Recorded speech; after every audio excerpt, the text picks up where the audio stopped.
انسان کی ایک مخصوص طبیعت ہوتی ہے کہ کسی بھی ایک چیز کی بے چینی، اضطراب اسے ہر طرف سے ہی بے چین کر دیتا ہے۔ کسی محفل میں آپ جائیں اور آپ دیکھیں نا کہ آپ کے گلے کا کوئی ایک بٹن ٹوٹ گیا ہے، ویسٹ کوٹ میں ایک چیز کی کمی آ گئی ہے، تو باقی کسی بندے کو خبر بھی نہ ہو کہ اس کا کرتے کا ایک بٹن ٹوٹا ہوا ہے یا ویسٹ کوٹ کا ایک بٹن ٹوٹا ہوا ہے، کسی کو خبر بھی نہ ہو، لیکن جس کا ٹوٹا ہوتا ہے وہ بڑا پریشان ہے۔ وہ بار بار توجہ کرتا ہے کہ یار میرا بٹن ایک غائب ہے، اچھا نہیں لگ رہا۔ یہ چیز اسے بڑا مضطرب رکھتی ہے، بندہ پریشان رہتا ہے، بار بار غور کرتا ہے۔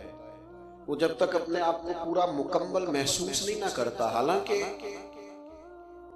بندہ پڑھا لکھا بھی ہے، مالدار بھی ہے، وزادار بھی ہے، کوئی ایسی کمزوری نہیں، صرف ایک بٹن ٹوٹ گیا ہے، لیکن وہ ایک نقطہ بھی اس کی طبیعت پر، مزاج پر بوجھ بن جاتا ہے، وہ تکلیف محسوس کرتا ہے۔ اگر آپ اتنی محبت سے آئے ہیں، ایک بات کبھی اور مان لینا، موبائل چلائیں ضرور پر گھمائیں تو نہ۔ آپ موبائل اونچا کرتے ہیں تو پچھلے دوست کو جو آپ سے پیچھے بیٹھا ہوتا ہے اسے تکلیف ہوتی ہے، پھر اس بیچارے کو سار اونچا کرنا پڑتا ہے۔ آپ توجہ رکھیں، یہ تو بڑی خوبصورت محفل ہے، حضور کے نام کی محفل ہے، اور ہم نے ایک فرق زندگی میں ضرور کرنا ہے کہ سیاسی جلسے میں اور دینی محفل میں فرق ہوتا ہے۔ اس فرق کو کبھی نہیں بھلائیں۔ یہ تو بادب باوضو خوبصورت اور زیادہ آداب کے ساتھ بیٹھنے والی مجلس ہے، اور اللہ مہنگے مہنگے موبائل دے تو کبھی جیب میں بھی ڈالنے چاہیے، کوئی ایسی حرج والی بات نہیں۔ اللہ تعالیٰ آپ کو برکت عطا کرے۔ آپ میری بات پر توجہ فرمائیں گے۔ ایک چیز اگر کبھی انسان کے، میں نے مثال دی کہ اگر تھوڑی سی بھی مٹی اس کے امامہ شریف کو لگ گئی، پگڑی کو لگ گئی، ایک بٹن ٹوٹ گیا تو بندہ بوجھ محسوس کرتا ہے، اور اگر ایسا نہیں ہوتا کہ وہ اس کے کوئی پیسے کھو گئے یا اس کی کوئی ڈگری ضائع ہو گئی، اس کے باوجود وہ تکلیف محسوس کرتا ہے۔ بس سمجھ لیں کہ جس طرح ظاہر پر ایک بھی بوجھ ہو تو انسان تکلیف محسوس کرتا ہے نا، تو جس کے باطن میں بھی کوئی ایک بوجھ ہو نا، پیسے بھی ہوتے ہیں لوگوں کے پاس، صحت بھی ہوتی ہے، توانائی بھی ہوتی ہے، پر بے چین رہتے ہیں، پریشان رہتے ہیں۔ کیوں؟ باطن پر بوجھ ہے، محسوس نہیں کر پاتے، تشخیص نہیں کر پاتے۔ لیکن اگر تکبر کا دھبا لگ جائے، کسی کو حقیر جان لیا جائے تو انسان بے چین رہتا ہے۔ اگر وہ حسد کرتا ہے تو وہ بے سکون ہے، ساری دولت ہے، ساری ثروت ہے، لیکن اگر اس کے دل میں عداوت ہے، بغض ہے، تو بے چین رہے گا۔ اللہ تعالیٰ نے ہمارے اوپر کرم فرمایا اور ہمیں رسول رحمت عطا فرمایا، اور فرمایا کما ارسلنا فیکم رسولا منکم یتلو علیکم آیاتنا ویزکیکم، فرمایا ہم نے تمہیں میں سے تمہیں ایک رسول دیے ہیں، وہ تم پر ہماری آیتیں پڑھیں گے اور تمہیں پاک فرما دیں گے۔ تمہارے باطن پر جتنے بوجھ ہوں گے، جتنا میل ہوگا، جتنا زنگ ہوگا، جتنی تکلیف ہوگی، وہ ساری محبوب اتار دے۔ میرے بھائیوں، یہ جو میلاد ہے نا، میلاد شریف، اس میں جو بہت زیادہ رونقیں ہوتی ہیں، جو بہت زیادہ بندوبست ہوتے ہیں، بہت زیادہ اہتمام ہوتے ہیں، ان محافل کو آپ کسی روایتی محفل کے ساتھ نہیں جوڑ سکتے۔ یہ جو لفظ میلاد ہے نا، یعنی حضور کا آنا، میلاد ایک انقلاب کا نام ہے۔ میلاد کا مطلب یہ ہے کہ میلاد سے پہلے حالات اور تھے، اور جب حضور کا میلاد ہو گیا تو پھر حالات اور ہو گئے۔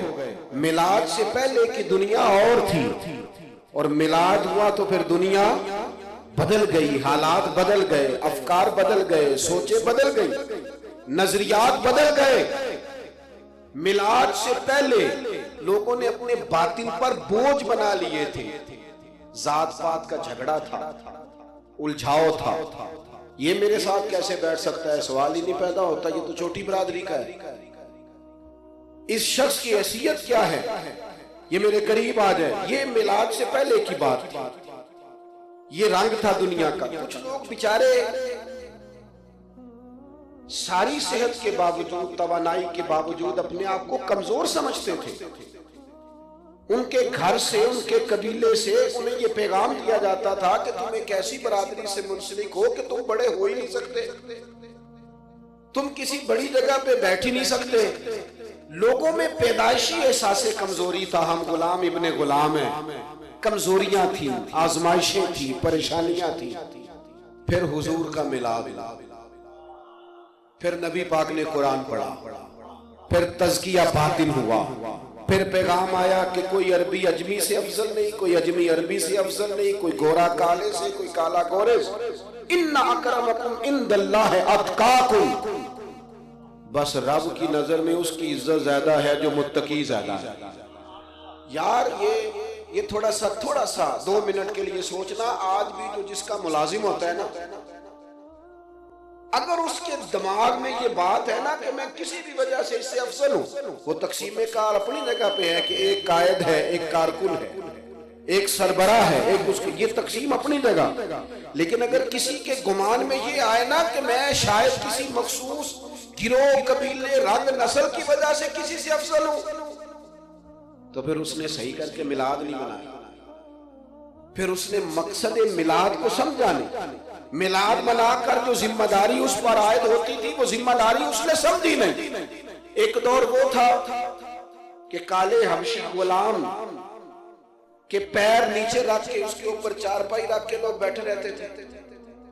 ایک وقت ایسا تھا کہ لوگ کہتے تھے کہ جناب آپ نے میری مرضی کے بغیر جانور دھوپ سے کھول کے چھاؤں میں کیسے باندھا؟ آپ اتنے سیانے ہو گئے.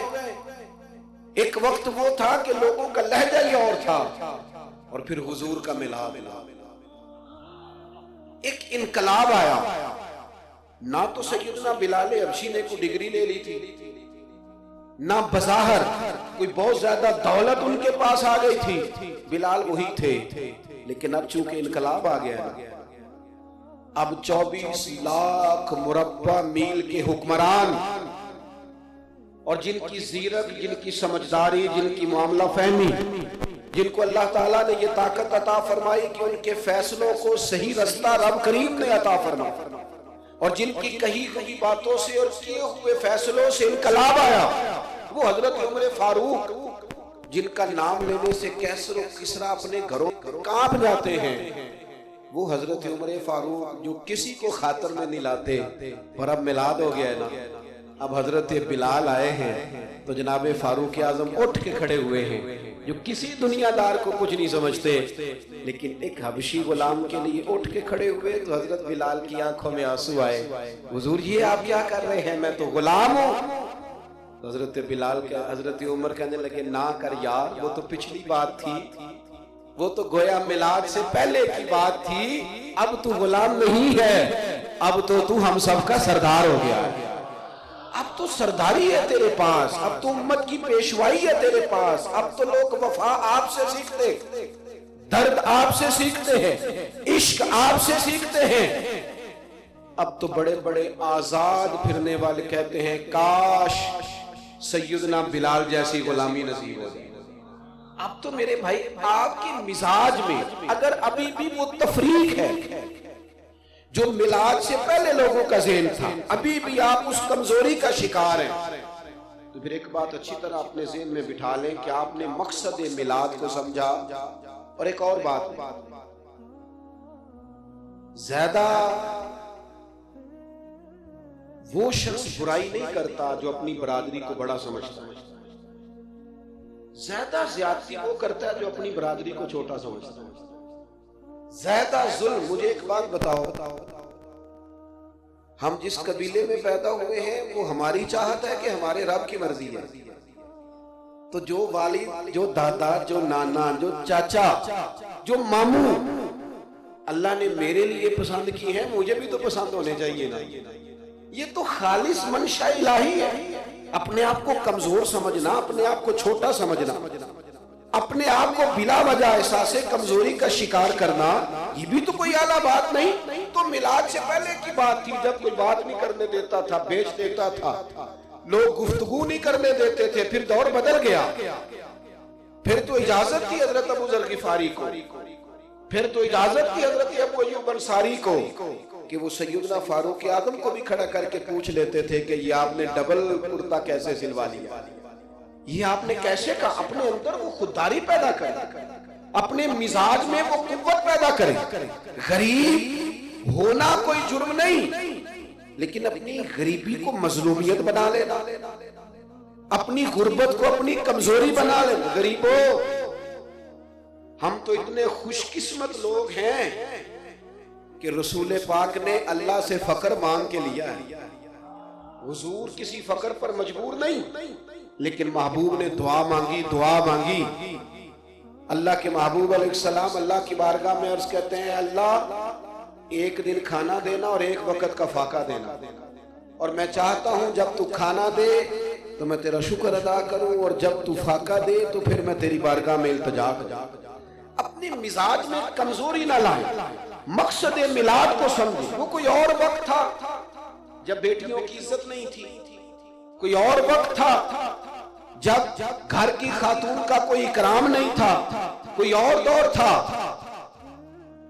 جب لوگ عورت کو پیر کی جوتی سمجھتے تھے معاذ اللہ، پھر حضور کا میلاد۔ پھر آپ کو پتہ ہے حضور نے کیا مقام دیا ہے عورت کو؟ اللہ کے محبوب فرماتے ہیں جس نے نکاح کر لیا نا، اس نے اپنا ایمان محفوظ کر لیا۔ تجھے پتہ ہے تیرے ایمان کے محفوظ ہونے کا ذریعہ کون بنا ہے؟ تجھے پتہ ہے کس شخصیت کے سبب تیرا ایمان محفوظ ہو رہا ہے؟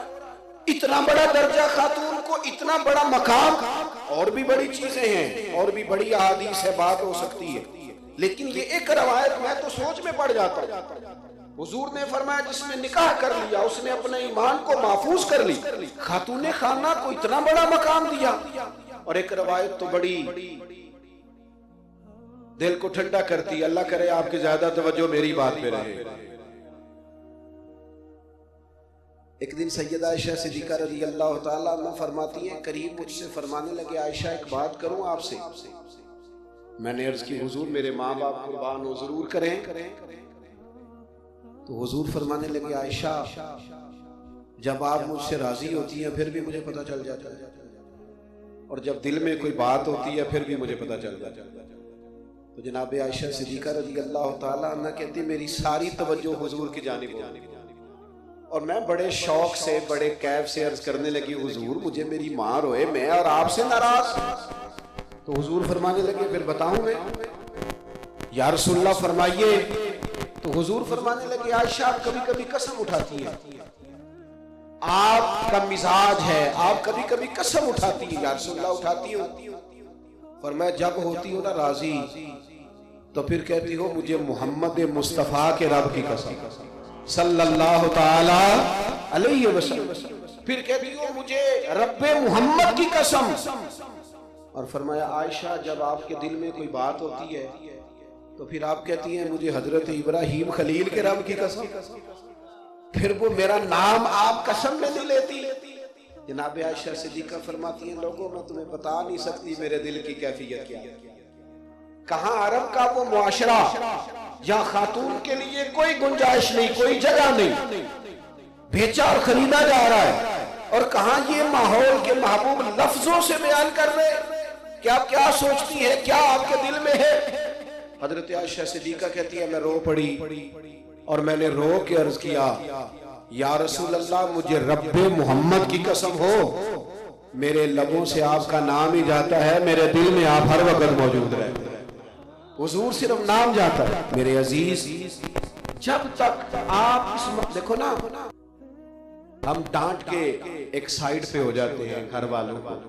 آپ کو پتہ ہے حضور کے میلاد نے یہ انقلاب پیدا کیا ہے کہ دوسروں کے جذبات کا خیال رکھیں، ان کے احساسات کا خیال رکھیں۔ آپ بے شک صبح بڑے تھکے ماندے آئے ہیں، شام کو گھر آپ صبح کے گئے، بڑے سارے کام کر کے آئے ہیں، لیکن اللہ تعالیٰ نے مرد اور عورت کو ایک دوسرے کا لباس بنایا۔ حضور کے میلاد نے یہ انقلاب برپا کیا ہے کہ اب وہ جو قدر ہے وہ بہت بڑی ہو گئی ہے۔ اب آپ کا مزاج یہ ہونا چاہیے کہ خاتون جو بات آپ سے کرے گی وہ کسی اور سے کر سکتی نہیں، آپ کے دل میں بڑی گنجائش ہونی چاہیے، باہر کی پریشانیاں باہر چھوڑ کے آئیں، باہر کی تکلیفیں باہر چھوڑ کے آئیں۔ لوگوں کا مزاج تھا، طبیعت تھی، لوگ اپنے ہی بچوں سے پیار نہیں کرتے تھے، ان کی سرداری میں فرق آتا تھا۔ شاید اب آپ میں سے زیادہ لوگوں کو اس بات کا ادراک نہ ہو، لیکن چونکہ ہم میں سے زیادہ تر لوگ دیہاتی ماحول سے تعلق رکھتے ہیں، دیہاتوں میں نا کوئی بندہ اپنا بچہ بھی کبھی اٹھا کے باہر نکل جاتا تھا نا تو والد صاحب کو شرم آتی تھی کہ میں نے بچہ اٹھایا ہوا۔ یہ بعض اوقات مردانگی کے خلاف ہوتا تھا، اور اس کے دوست بھی کہہ دیتے تھے لگتا یوں ہے کہ تو بچے اٹھائے پھر تجھے کھانا ملتا ہے۔ وہ کہتے ہیں ذرا ان کو باہر لے جا، میں روٹی پکاتی ہوں۔ یہ مزاج ہوتا ہے، بچوں کو وقت دے، اور میں اتنا مصروف آدمی اور میں اتنا بڑا آدمی اور میرے اوپر اتنی ذمہ داریاں اور اتنا بڑا مجھے انقلاب برپا کرنا ہے اور میں بچوں کو وقت دوں، یہ کیسے ہو سکتا ہے؟ اور بہت سارے لوگ ہیں جن کے بچے اس لیے کمزور رہ گئے کہ ان کے والدین نے صرف انہیں وقت نہیں دیا، پیسہ دیا، لیکن ان کو جس وقت کی ضرورت تھی، جس ٹائم کی ضرورت، یہ تو میلاد سے پہلے کی بات تھی جب لوگ کسی کی پرواہ نہیں کرتے تھے۔ جب میلاد ہو گیا تو پھر دنیا نے عجیب منظر دیکھا کہ رسول پاک نماز پڑھنے بھی آتے ہیں تو نواسی حضور کی گود میں، سب سے بڑی نواسی جناب سیدہ زینب کی بیٹی حضرت امامہ بنت زینب حضور کی گود میں ہوتی، نماز پڑھنے آتے۔ اور یہ تو پھر ساری دنیا جانتی ہے نا کہ محبوب سجدے میں جاتے تو حسنین مقدس کندھوں پہ سوار ہو۔ نبی پاک ٹائم دیتے، وقت دیتے۔ میلاد شریف منانے والوں یاد رکھنا، ہمارے ذمے جس طرح بچوں کی تعلیم ہے، جس طرح ہمارے ذمے بچوں کا کھانا ہے، ان کا مکان ہے، اسی طرح ہماری ذمہ داری ہے ان کے عقائد کی حفاظت کرنا۔ ان کی ذہن کی سطح پر کیا سوالات ابھرتے ہیں انہیں ڈانٹ کے چپ نہ کراؤ، بلکہ ان کے سوال لو، ان کی تسلی کراؤ، ان سے گفتگو کرو، اپنے بچوں کو ڈھیر ساری باتیں خود سکھاؤ، ان کی تربیت کریں، ان کے ساتھ وقت دیں۔ یہ ہمیں حضور کے میلاد نے سکھایا ہے، یہ میلاد کا تقاضا ہے، ہمیں ان چیزوں کو سمجھنا چاہیے۔